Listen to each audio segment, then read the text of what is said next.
Hello students, हमारा जो chapter है खाद्य संसाधनों में सुधार, हम उसी चैप्टर को आगे कंटिन्यू करेंगे, जिसमें हम आगे बात करेंगे कि फसल उत्पादन में सुधार के लिए हमें कौन कौन सी गतिविधियों को अपनाना होगा। जैसे पहले हम बात करेंगे फसलों की किस्मों में सुधार, फसल उत्पादन प्रबंधन, फसल सुरक्षा प्रबंधन।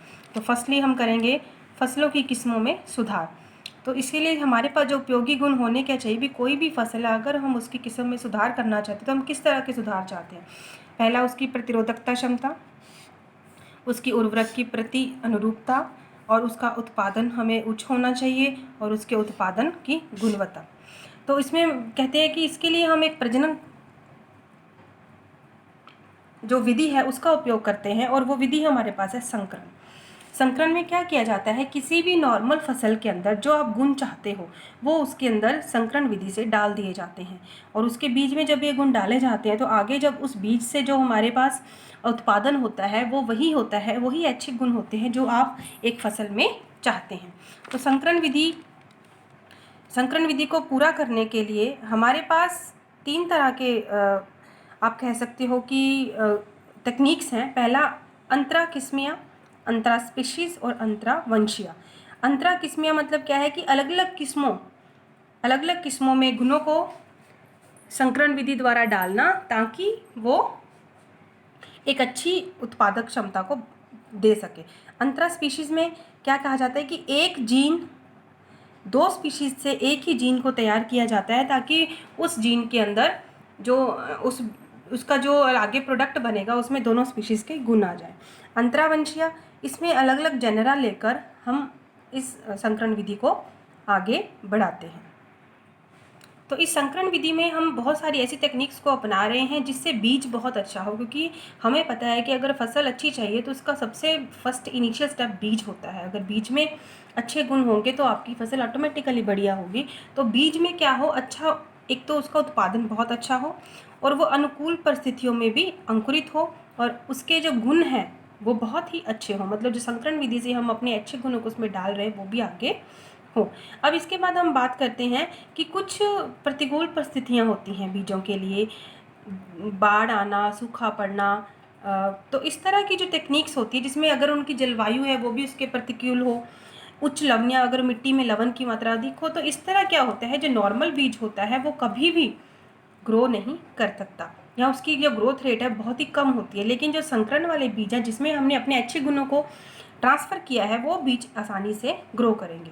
जैविक और अजैविक ऐसे भी कारक होते हैं जो हमारी फसल को नष्ट करते हैं या फसल को अधिक तौर पे प्रभावित करते हैं। जैसे जैविक मतलब जीवित कारक होते हैं रोग,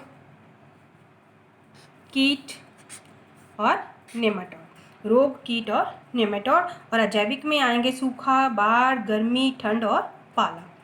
अब इसके अकॉर्डिंग क्या है, एक हमें क्या है, फसल को अनुकूल बनाने के लिए या फसलों को जब हम उगाते हैं तो एक व्यापक अनुकूलता रखते हैं। व्यापक अनुकूलता में क्या होता है, एक ही किस्म से, मतलब हम क्या करते हैं, एक से अधिक क्षेत्रों को चुनते हैं और उसमें एक ही किस्म के फसल को उगा देते हैं। इससे क्या होता है कि एक उनका अलग अलग वातावरण होता है, उनकी जो अनुकूलता अलग अलग होती है, जलवायु अलग अलग होती है। इससे क्या है कि उनकी उत्पादन क्षमता पे प्रभाव पड़ता है। और वो आगे ऐच्छिक विज्ञान गुण।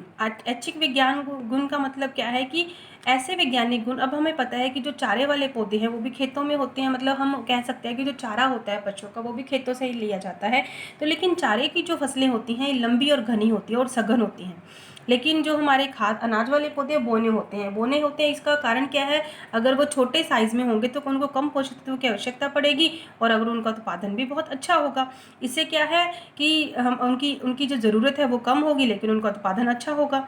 इसके बाद क्या बात करते हैं हम कि जो फसल उत्पादन प्रबंधन है, कि कोई भी जो फसल है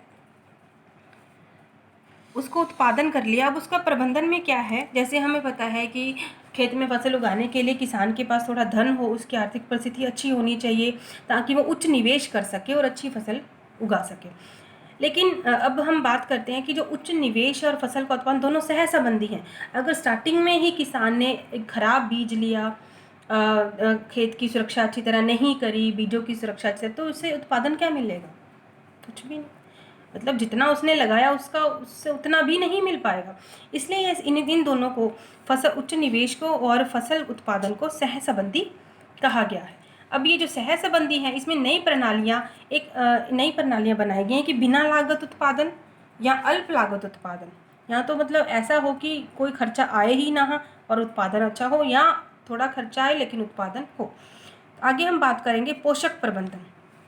अब पोषक प्रबंधन में क्या है, पौधों को, जैसे हमें पता है कि हमें जीवित रहने के लिए भोजन की आवश्यकता होती है, इसी तरह जो पौधे हैं उनको भी पोषक तत्वों की आवश्यकता होती है, और मैक्सिमम 16 पोषक तत्व पौधों को रिक्वायर्ड होते हैं, 16 पोषक तत्व।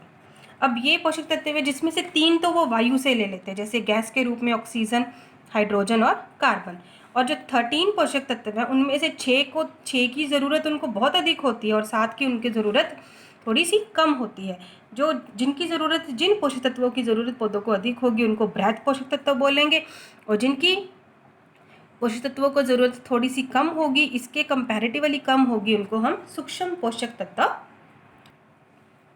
पौधों का जो शारीरिक पोषक है, जैसे हमें भी पता है कि हमारे शरीर के लिए, वृद्धि विकास के लिए हमारे शरीर में सिर्फ एक भोजन ही नहीं है, भोजन के साथ साथ और भी हैं, जैसे हमें प्रोटीन, खनिज, नवलमयी, कार्बोहाइड्रेट, ये सब चीज़ें भोजन के साथ साथ फल, सब्जियां, फ्रूट वगैरह खाने से मिलती है। इसी तरह जो पौधों के शारीरिक पोषण है, उनकी जनन है, उनकी वृद्धि है, तो वो सब उनको मिट्टी पर निर्भर करती है, क्योंकि जो मिट्टी के अंदर पोषक तत्व होते हैं वही पौधा ग्रहण करता है। तो जैसे हम उर्वरक और खाद को पोषक तत्व के रूप में मिट्टी में डालते हैं, तो सबसे पहले हम पढ़ेंगे खाद के बारे में। खाद खुद एक कार्बनिक पदार्थ होती है, ये पोषक प्रदान करती है पौधों को, और ये पौधों जो मिट्टी में पोषक तत्वों की कमी होती है उसको पूरा कर देती है। अब इसके लिए क्या कहते हैं कि इस कार्बनिक खाद को बनाने के लिए जैविक कचरे का उपयोग किया जाता है, जो इसमें कोई भी उर्वरक मिलाने की हमें ज़रूरत नहीं पड़ती। अब इसके लिए आपने भी घर पे खाद तैयार करी होगी, जिनके घर में थोड़ा बहुत गार्डन है या जिनके पापा पिताजी किसान हैं, उनको कंपोस्ट के बारे में उनसे सुना होगा आपने। कंपोस्ट क्या होती है, ये जानवरों के अपशिष्ट, गोबर, मलमूत्र या किचन वेस्ट या घरेलू कचरे से बनाई जाती है, और ये कार्बनिक पदार्थ, इनकी मात्रा बहुत अधिक होने के कारण इनके अंदर पोषक तत्वों की जो क्वांटिटी है वो भी अधिक होती है, और इस क्रिया को हम क्या कहते हैं, वर्मी कंपोस्टिंग। इस जो प्रोसेस है, इन सब चीज़ों से जो हम कंपोस्ट तैयार करते हैं वो उसे वर्मी कंपोस्टिंग कहा जाता है। इसके बाद एक दूसरे वाली खाद आती है जिसको हरी खाद बोला जाता है। हम क्या करते हैं, हम अपने खेत में मूंग, गवार और पटसन, इस तरह की फसलें उगा देते हैं, और फिर क्या करते हैं, उनके ऊपर हल चलाकर उन सबको मिट्टी में मिला देते हैं, जिससे एक खाद बनती है जिसको हरी खाद बोला जाता है। और यह तीनों क्या करते हैं, मिट्टी में नाइट्रोजन और पोटाशियम की कमी को पूरा करते हैं, जो पौधों के लिए बहुत ही इम्पॉर्टेंट होते हैं। और इसके बाद बात आती है उर्वरक। उर्वरक में नाइट्रोजन, पोटाशियम और फास्फोरस होता है, इसको NPK के नाम से आप याद रख सकते हैं। इसमें हमें स्वस्थ पौधों की प्राप्ति होती है। कहते हैं कि जो उर्वरक होते हैं, इन तीनों की क्वांटिटी जब पौधों के अंदर जाती है तो उससे हमें एक स्वस्थ पौधा मिलता है, और उसके अंदर जो कायिक प्रवर्धन की विधि है वो वृद्धि होती है, वो वृद्धि बढ़ती है। कायिक प्रवर्धन एक ऐसी विधि है जिसमें जिन पौधों के बीज नहीं होते उनको उगाया जाता है, जैसे उनकी पत्तियों से, उनके फूल से, उनकी शाखाओं से। तो इससे नए पौधे का जो निर्माण होता है, जिन पौधों के बीज नहीं होते उनके लिए यह विधि उपयोगी होती है। उर्वरक का जो सदुपयोग है बहुत ही ज़रूरी होता है, क्योंकि अगर हम इनकी अधिक मात्रा सिंचाई के कारण, मान लीजिए हमने खेत में उर्वरक डाल दिया और सिंचाई के कारण ये पानी के साथ बह गए तो ये जल प्रदूषण करेंगे, और अगर पौधे के अंदर इसकी अधिक मात्रा चलेगी तो पौधे की अपनी वृद्धि है वो भी अफेक्ट होगी। और कई बार क्या होता है कि अगर उर्वरक पानी के साथ बह जाते हैं तो जल प्रदूषण करते ही करते, लेकिन जो मिट्टी के अंदर उनकी जो कमी है उसके कारण पौधे में उनकी मात्रा भी कम हो जाएगी, जिससे, और ये जो अधिक उर्वरक हैं ये मिट्टी की उर्वरता को भी कम करते हैं। अगर हम उर्वरक की मात्रा को अधिक कर दें तो ये मिट्टी में जो उसकी अपनी नेचुरल उर्वरता है उसको कम कर देते हैं, जिससे मिट्टी बंजर भी हो जाती है। आगे कुशल फसलीकरण पद्धति के लिए, कुशल फसलीकरण मतलब एक ऐसी फसल का पैटर्न अपनाना जिससे हमें सिर्फ लाभ ही लाभ हो। इसके लिए हम कुछ ऐसे तकनीक्स हैं जिनको प्रयोग में लाते हैं, जैसे हम बात करते हैं मिश्रित खेती की, अंतरा फसलीकरण की और फसल चक्कर की। इन तीनों को हम आगे एक्सप्लेन करेंगे और आगे आपको 1 बाय 1 इनका बारे में बताया जाएगा। पहले हम बात करते हैं फसल उत्पादन प्रबंधन के बाद आता है प्रबंधन में एक सिंचाई में क्या है कि भारत में, अब हमारा जो भारत है वो कृषि प्रधान देश है, तो जो फसल है उसका उत्पादन ज़्यादा से ज़्यादा मानसून पर निर्भर करता है। अगर कम वर्षा होगी तो उत्पादन कम होगा, अधिक वर्षा होगी तो उत्पादन अधिक होगा। अब भारत में जो पानी के हमारे स्रोत है वो नदियाँ, नहरें, तालाब, कुएँ हैं। अब नदियों में क्या होता है, जो खेत नदियों के किनारे होते हैं, डायरेक्ट नदियों से पानी उनका निकाल कर उनको सप्लाई कर दिया जाता है। कुएँ हैं, नलकूप होते हैं, पानी उनके अंदर स्टोर करके भी रखा जाता है। और नहरें हैं, ये बहती रहती हैं, इनकी अलग अलग शाखाएं निकल कर खेतों को पानी सप्लाई करती हैं। इस तरह तालाब एक जलाशय के रूप में इसको स्टोर करके रखा जाता है, फिर उसमें से पानी को खेतों में डाला जाता है। तो इस तरह हम क्या करते हैं, सिंचाई अलग अलग खेतों में अलग अलग उनके अकॉर्डिंग, उनके जो जल के स्रोत हैं उनके अकॉर्डिंग हम इनकी सिंचाई करते हैं। आगे हम बात करते हैं फसल पैटर्न। जो फसल पैटर्न है, जैसे हमने पहले पीछे आपको बताया था कि मिश्रित फसल, ये मिश्रित फसल क्या होती है, 2 या 2 से अधिक फसलों को एक साथ उगाना। मिश्रित मतलब एक से अधिक। तो जब 2 या 2 से अधिक फसलों को हम एक साथ उगाते हैं, जैसे गेहूं के साथ चना, गेहूं के साथ सरसों, मूंगफली के साथ सूरजमुखी, तो इससे क्या होता है कि जो मिट्टी के अंदर पोषक तत्व है, सारे पोषक तत्वों का सही मात्रा में यूज़ होता है। क्योंकि जो पोषक तत्व गेहूं को चाहिए वो चने को नहीं भी चाहिए होंगे, तो जो नहीं चाहिए वो चना यूज़ कर लेगा।